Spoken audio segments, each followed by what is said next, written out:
अस्सलामुअलैकुम बिस्मिल्लाहिर्रहमानिर्रहीम। Basic learning with रोको के साथ हाजिर हूँ। मेरे चैनल को लाजमी सब्सक्राइब कीजिएगा और मेरी वीडियोस को लाइक एंड कमेंट लाजमी कीजिएगा। तो आज जो हमने टॉपिक चूज़ किया है वो है माइक्रोबायोलॉजी, यानी बायोलॉजी का हमारा ये टॉपिक है। तो माइक्रोबायोलॉजी की तरफ जाते हैं आज।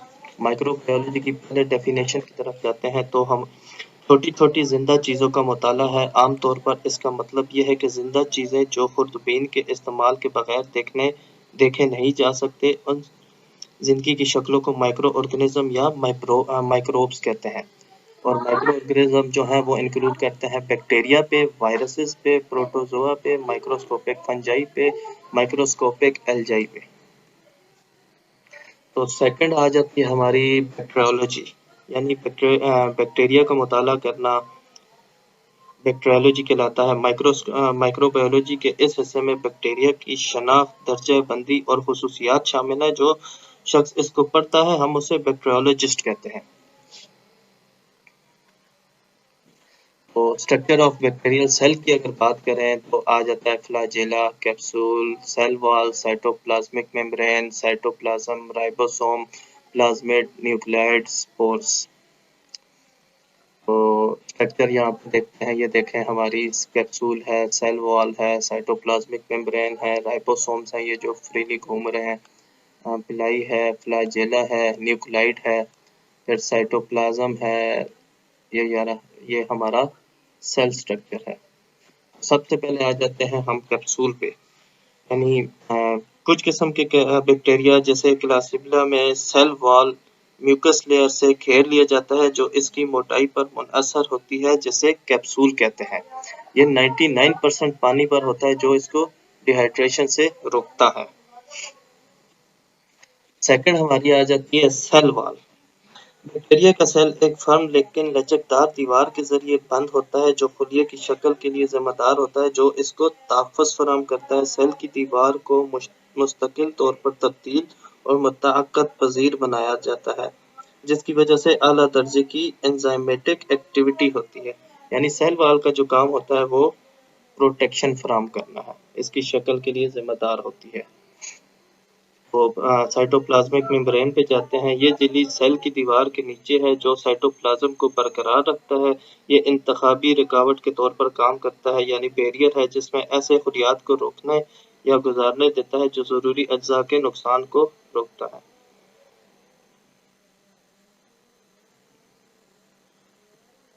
फिर आ जाता है साइटोप्लाज्म। झील की तरह मादा होता है, झिल्ली की तरह मादा होता है जेल की तरह, जो खुलियों की झिल्ली के दरमियान रहता है, जो सेल के तमाम दाखिले झिल्ली ढांचे का हामिल होता है। 80% पानी होता है जो कि और ये ट्रांसपेरेंट होता है। ये सेल वॉल है, प्लाज्मा मेम्ब्रेन आ जाएगा, साइटोप्लाज्म है दरमियान में। तो राइबोसोम से जाते हैं। साइटोप्लाज्म में फ्रीली पाए जाते हैं। ये प्रोटीन तरतीब की साइंस है। एक राइबोसोम 2 यूनिट यानी 50S और 30S पर मुश्तमिल होता है। प्लाज्मिड की बात करते हैं तो प्लाज्मिड अज़ाफ़ी क्रोमोसोम जेनेटिक मवाद है जो आज़ादाना साइटोप्लाज्म में पाया जाते हैं। वो ज़िंदगी के लिए ज़रूरी नहीं लेकिन बैक्टीरिया को अज़ाफ़ी खुसूसियात देते हैं। एंटीबायोटिक की वजह से जो मज़ाहमत होती है, एंटीबायोटिक मज़ाहमत, वो प्लाज्मिड का सबसे आम काम है। यानी जो हमारी मेडिसिन लेते हैं उसके वजह से जो हमारी रेजिस्टेंस आ जाती है, एंटीबायोटिक काम नहीं करता, वो जो रेजिस्टेंस आती है वो हमारी प्लाज्मिड की वजह से आती है। न्यूक्लियड न्यूक्लियड की बात करते हैं। बैक्टीरिया के पास झिल्ली से घिरा हुआ है या हकीकी न्यूक्लियस नहीं होता। इसके बजाय सेल के वस्ती हिस्से पर एक बड़ा ढांचे का कब्जा होता है जिसे न्यूक्लियड कहते हैं। बाद में एक chromosome double standard deoxy ribonucleic acid पर मुश्तमिल होता है और इसमें माइक्रो ऑर्गेनिज्म के मुस्तकिल वजूद और फैलाव के लिए ज़रूरी मालूमात होती हैं। तो बैक्टीरिया जब हमारे जहन में आता है तो हम कहते हैं, हमारे जहन में आता है डिजीजेस यानी बीमारियां फैलाते हैं, इन्फेक्शंस फैलाते हैं, एपिडेमिक्स है, फूड स्पॉइलेज है। जो हमारे 1% बैक्टीरिया है वो ह्यूमन डिजीजेस में काज करते हैं, या जो और 4% जो है वो हमारे प्लांट डिजीजेस पर काज करते हैं बैक्टीरिया, और 95 जो % बैक्टीरिया है वो नॉन पैथोजेन है, यानी कोई बीमारी पैदा नहीं करते। तो हमारे बैक्टीरिया जो है वो 3 क्लासिफिकेशन पर मुश्तमिल है। सेल वॉल स्ट्रक्चर, स्टेनिंग का मेथड यानी वो आगे डिस्कस करेंगे, शेप एंड अरेंजमेंट वगैरह, ग्रोथ पैटर्न की बात करेंगे, ऑक्सीजन रिक्वायरमेंट की बात करेंगे। तो आ जाता है ग्राम स्टेनिंग। क्योंकि बैक्टीरिया बेरंग है और आमतौर पर हल्की माइक्रोस्कोपिक से पोशीदा होते हैं, लिहाजा इनको देखने के लिए रंगीन दाग तैयार किए गए, जिसकी वजह से इनको देखा जा सकता था। वो 2 ग्रुप्स में मुश्तमिल है, gram positive and gram negative. तो ग्राम पॉजिटिव जो है वो रेड कलर के हैं बैक्टीरिया, ग्राम नेगेटिव जो हैं वो ब्लू कलर के हैं।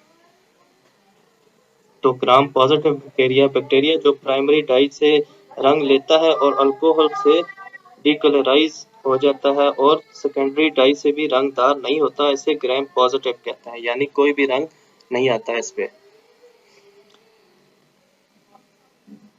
और ग्राम नेगेटिव की अगर बात करें तो प्राइमरी डाई से रंग ले लेते हैं और अल्कोहल से डीकलराइज करते हैं, तो सेकेंडरी डाई से फिर से रंग ले लेते हैं, तो इसे हम ग्राम नेगेटिव कहते हैं, यानी ये कलर पकड़ लेते हैं। तो हमारे ये आगे जी बैक्टीरियल मॉर्फोलॉजी रॉड शेप के हैं, यानी स्फीयर शेप के हैं, स्पाइरल हैं, और विब्रियोस फाइल है, रिब्रियोस टाइप है, यानी एस शेप के। फिर बैक्टीरियल सेल अरेंजमेंट की बात करें, कोकस है, डिप्लोकोकस है, स्टेप्टोकोकस है, टेट्रेड है, स्टेफिलोकोकस है, सरकीना है। मेटाबॉलिक कहा जाए अगर तो एरोब्स एंड अनएरोब्स हैं। एरोब्स ऐसे बैक्टीरिया हैं जिनको जिंदा रहने के लिए ऑक्सीजन की ज़रूरत होती है, जबकि अनएरोब्स ऐसे बैक्टीरिया हैं जो किल कर जाते हैं ऑक्सीजन की प्रेजेंस में।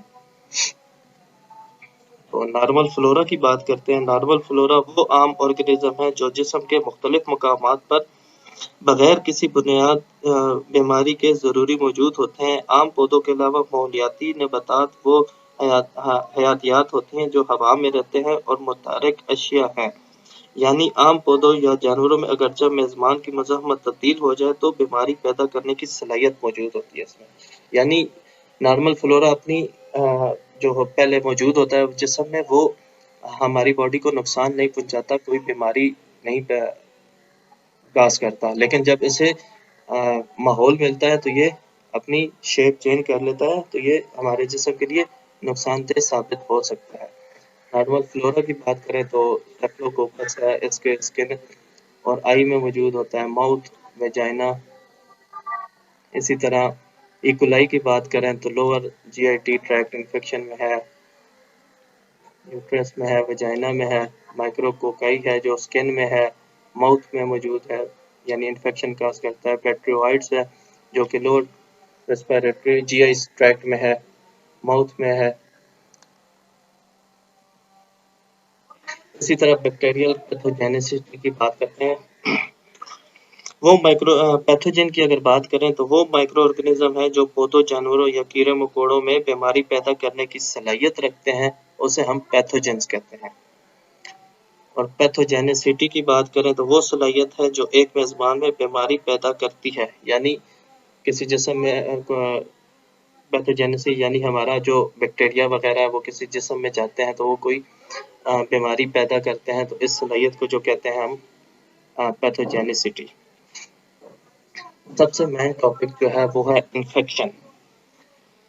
इन्फेक्शन एक ऐसी हालत है जो जिस्म के अंदर बीमारी फैलाने वाले माइक्रो ऑर्गेनिज्म के ज़रब या मल्टीप्लिकेशन की वजह से होता है, यानी कोई पैथोजन हमारे जिस्म में दाखिल होता है, उसमें हमारे यानी खुद को मल्टीप्लिकेशन करता रहता है, तो इन्फेक्शन काज करता है। तमाम बैक्टीरिया में इन्फेक्शन पैदा होने का इम्कान है। मुतअद्दी बीमारी उस वक्त पैदा होती है जब जिस्म में पैथोजन की दोबारा नशोनुमा करने की सलाहियत बैक्टीरियल हमले से बचाने के लिए जिस्म की सलाहियत से बढ़ जाती है। इन्फेक्शन यानी तो इन्फेक्शन हमारे जहन में आता है तो सबसे पहले हमारे जहन में इन्फेक्शन हमारे जहन में आता है तो इसकी हम करते हैं कि इन्वेजन यानी हमलावर होता है, फिर उसके बाद मल्टीप्लिकेशन करता है यानी उसको मल्टीप्लाई करता रहता है यानी बढ़ाता रहता है। तो पोर्टल ऑफ इन्फेक्शन की बात करें तो रेस्पिरेटरी आ जाता है, गैस्ट्रो इंटेस्टाइनल आ जाता है, यूरोजेनिटल ट्रैक्ट आ जाता है, स्किन आ गया, म्यूकस मेम्ब्रेन आ गया।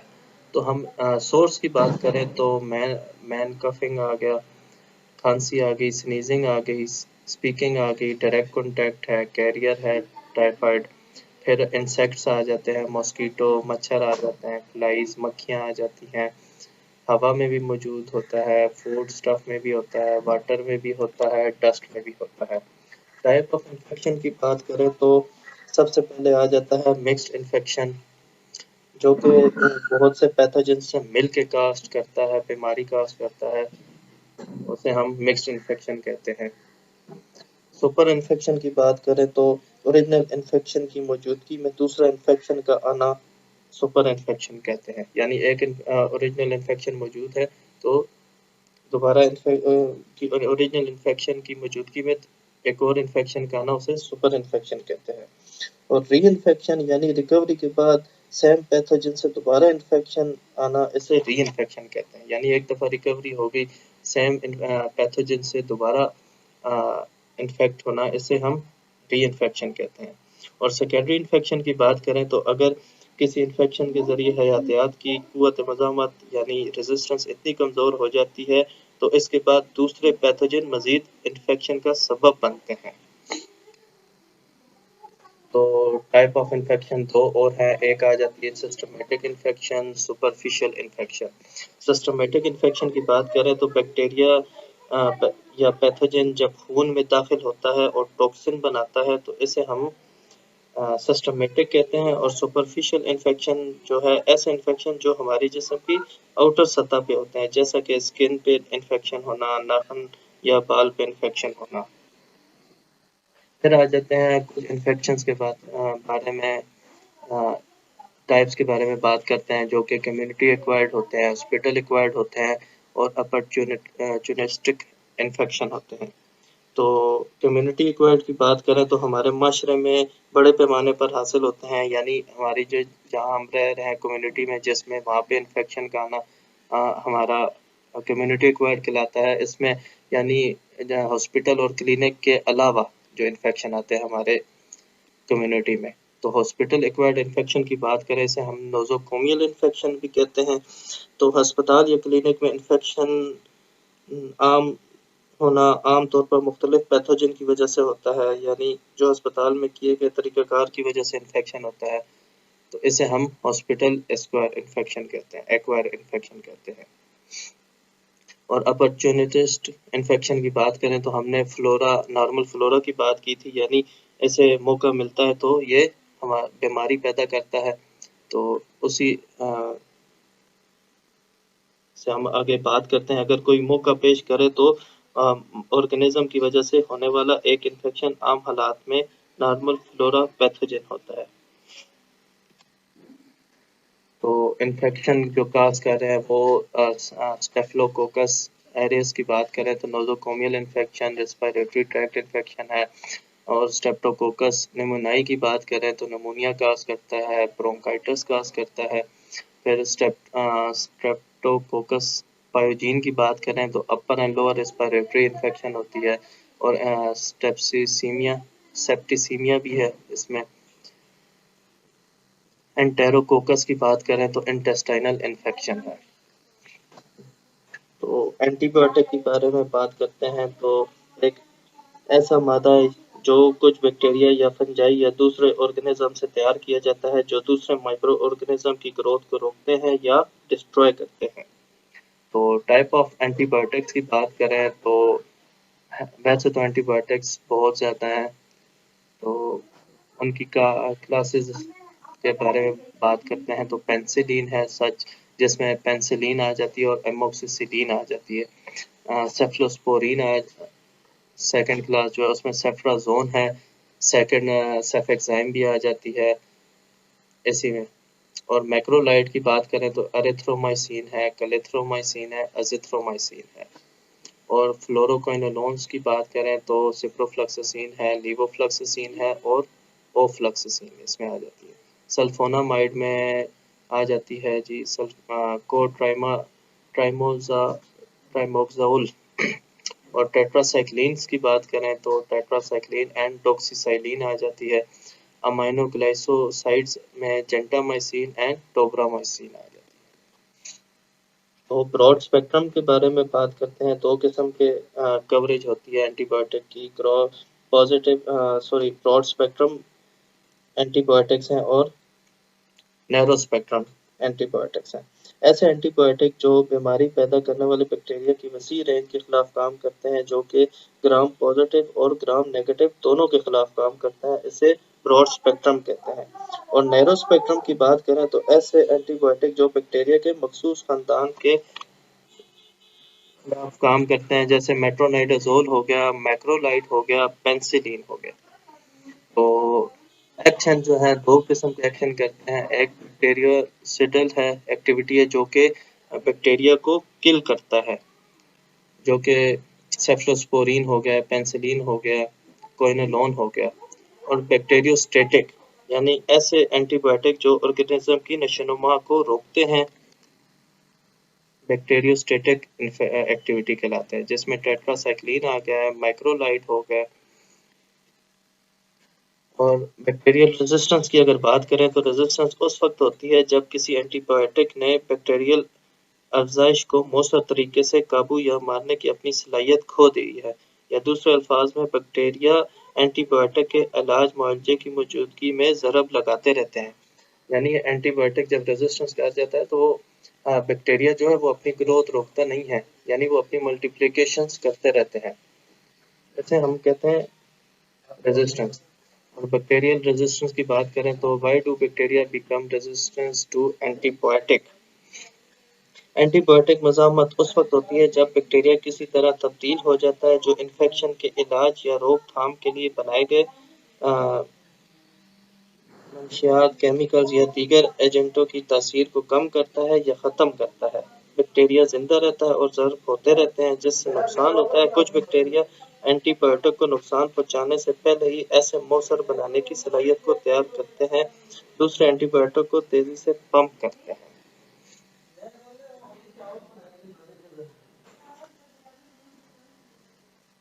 और फिर भी दूसरे एंटीबायोटिक साइट को तब्दील कर सकते हैं ताकि ये बैक्टीरिया के काम को मौसर नहीं कर सकती।